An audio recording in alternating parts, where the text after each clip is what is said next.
বগুড়া শহরের পৌরসভার ২০ নং ওয়ার্ডের বাসিন্দা মৃত সাইফুল ইসলাম এর সন্তানরা অভিযোগ করেছেন যে তাদের প্রত্যেক সম্পত্তি দীর্ঘদিন ধরে অন্যরা দখল করে রেখেছে।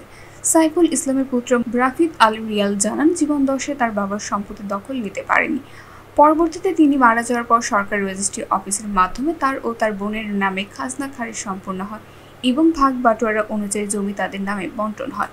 তবে জমি বণ্টন হওয়ার পরও তাদের মধ্যে বৈধ সম্পত্তি দখলে নিতে পারেনি। অভিযোগে বলা হয়, উক্ত সম্পত্তিটি ঈদগাহ মাঠ দাবি করে দীর্ঘদিন ধরে দখল করে রেখেছেন বগুড়া পৌরসভার ৬ নং ওয়ার্ড যুবলীগ নেতা মোহাম্মদ আতিকুল ইসলাম ও আবুল কালাম আজাদ হাজি ওরফে বাবলু। আজ থেকে ৩-৪ বছর আগে ঈদগাহ মাঠটা এক রাতের মধ্যে বাউন্ডারি দেয়।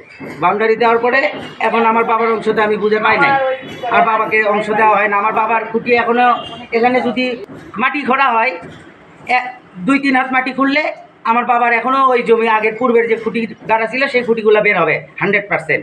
আচ্ছা, তা আমার বাবা তো কারোর সাথে বিরোধিতা করেন না, আমার বাবা চুপ মেরেছিল। এখন আমার বাবা মারা যাওয়ার পরে আমি বাবার যে অংশটা সেটা আমি আমার নামে খারিজ পার করে নিয়ে আমার টাকার বিশেষ প্রয়োজন হওয়ার কারণে আমি একজনের কাছে অলরেডি বিক্রি করে দিয়েছি, তাকে দলিলও অলরেডি পার করে দিয়েছি। কিন্তু জায়গাটা যে তাকে বুঝে দিব আমার নানা রকম ভয়ভীতি দেখাচ্ছে। সূত্রে আমার হাজব্যান্ড পাইছে, সে এখন ওই জমিটা আমার নামে লিখে দিয়েছে, কিন্তু আমি ওই জমিটা এখন দখল করতে পারতেছি না। আমার জ্যাঠা শ্বশুর অনেকভাবে হুমকি দিচ্ছে যে সে দখলে দেবে না, সে দখল করে আছে, সে অনেক সমস্যা করতেছে। স্থানীয়রা জানান, তিনি ১৭ বছর ধরে রাজনৈতিক প্রভাবশালী মহলের ছত্রছায়া থেকে জায়গাটি দখল করে রেখেছেন। এ সময় তিনি ঈদগাহ মাঠের নামে বিভিন্ন সংগঠন থেকে অর্থ অনুদান গ্রহণ ও আত্মসাৎ করেছে বলেও অভিযোগে রয়েছে।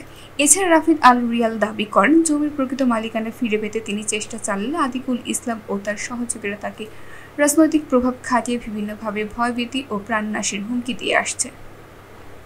মেইন ব্যাপার সেটা হলো তো মানে আপনার এখানে একটা দখলবাজি হয়েছে, সেটা হলো ধর্মীয় ক্যাটাগরিতে।